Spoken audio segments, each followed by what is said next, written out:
내가 한번 경매라는 걸로 소액으로 한 탄을 한번 돌려보고 싶다. 한번 매매가에도 도전해보고 싶다라고 생각하시는 분들은 이런 물건 나쁘지 않다라는 거죠.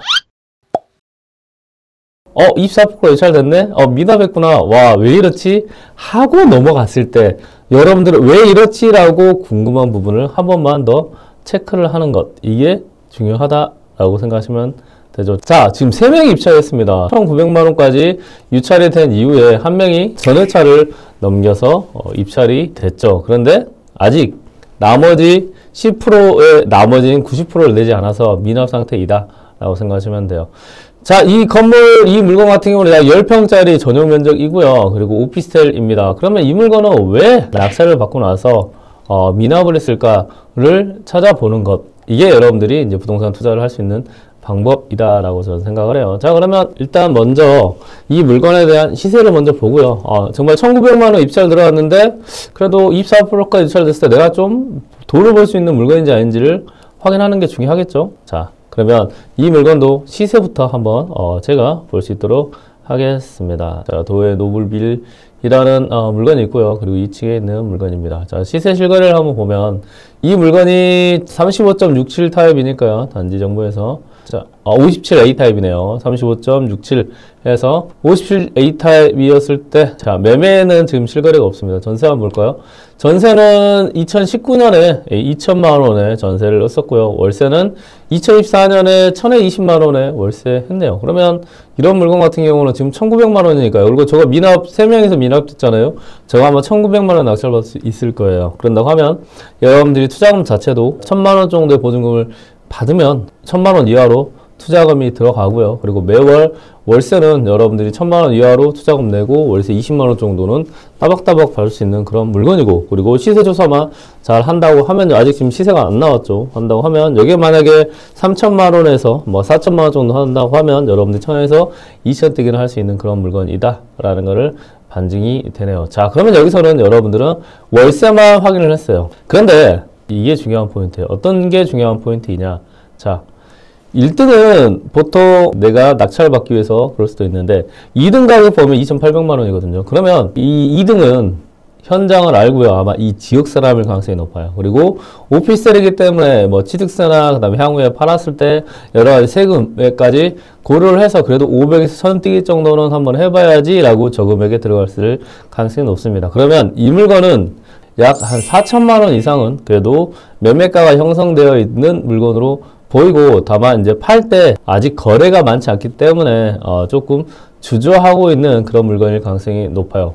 이런 물건들을 여러분들이 찾을 수 있는 것, 그리고 찾아서 투자를 할 수 있는 것, 이게 중요한 포인트이다 라고 생각하시면 돼요. 그러면 지금 2,900만 원 정도 낙찰받은 금액은 제가 봤을 때는 적당하게 낙찰받았다라는 생각이 듭니다. 그리고 이 물건은 제가 생각할 때는 4천만 원 이상 시세가 될 것 같거든요. 그래서 지금 경상도 쪽에 있는 분들은 내가 한번 경매라는 걸로 소액으로 한 탄을 한번 돌려보고 싶다.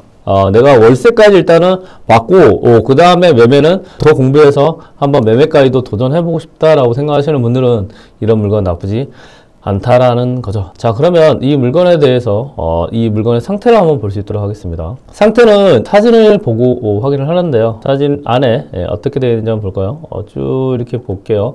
보니까 이 203호에 있고요. 자, 여기서 보면 이 안쪽에 있는 오피스텔이라는 거를 알 수 있습니다. 자, 이 같은 경우는 중앙에 있기 때문에 중요한 부분은 뭐냐, 이런 오피스텔 같은 경우는 작은 오피스텔이에요. 작은 오피스텔 혼자 쓰거든요. 혼자 쓴다고 하면요, 월세를 낼 때 그렇게 향에 영향을 받지 않는 경우도 많이 있다. 위치에 영향을 많이 받는다라고 생각하시면 됩니다. 자, 그러면 이 물건이 어디 위치에 있는지 한번 볼까요?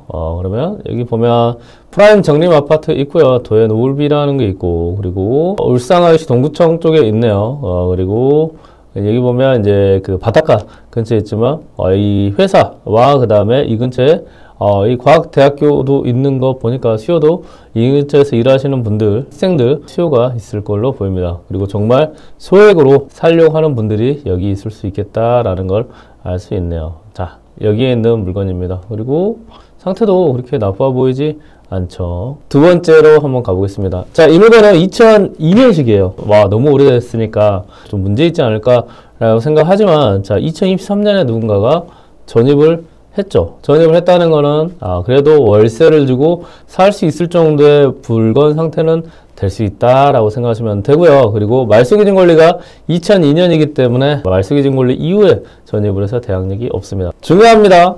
대항력을 인수하는 것이고, 그 다음에 임차인의 보증금이 최우선 변제금이라고 하면요, 명도 확인서 필요하기 때문에 이 물건은 문제가 없는 물건이다 라고 생각하시면 됩니다.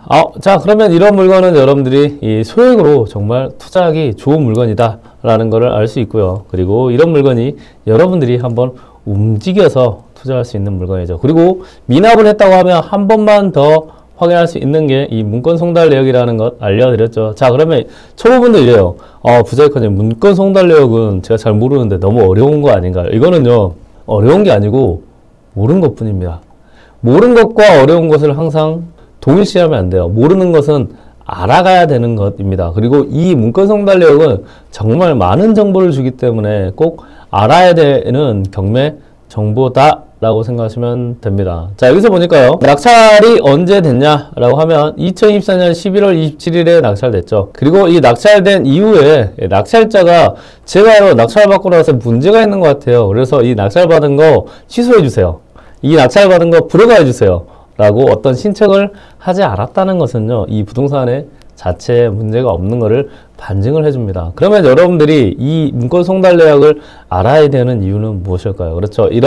이 부동산에 어떤 문제가 있는 것을 내가 그냥 예측을 하고 넘어가는 게 아니고, 이 낙찰자가 어떤 행동을 했는가에 따라서 이 부동산이 문제가 있는지 없는지까지도 읽을 수 있어야 돼요. 이 서류에서. 그게 여러분들이 초보에서 중수, 중수에서 고수로 가는 그런 길이다라고 생각하시면 됩니다. 아셨죠?